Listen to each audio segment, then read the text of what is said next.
नुआपड़ा जिला सिनापाली ब्लॉक गंडाबाहाली परिया बाहाल छकठारे सिनापाली पुलिस गंजेई जबत कर जड़े व्यक्ति को गिरफ्त कर कोर्ट चालान करथिबा जणा पड़िछि। गिरफ अभियुक्त जनक खड़ियाल थाना धुआझर ग्रामर गुंजागर मेहर बोली जणा पड़िछि। पुलिस सूत्रରୁ प्रकाश जे गंडाबाहाली रास्ता दे गंजेई चालान होइबा सूत्रରୁ सिनापाली पुलिस खबर पाइला।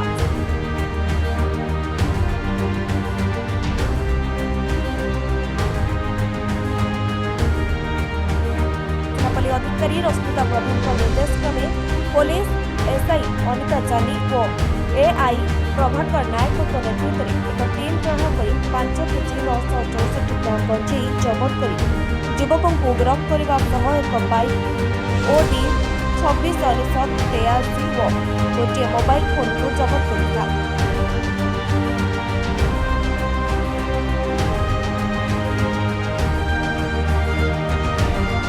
सिनापाली थाना केस नंबर 238/2025 में मामला रुजु कर कोर्ट चालान कर चढ़ाऊ में सिनापाली पुलिस अनेक कर्मचारी सामिल थे।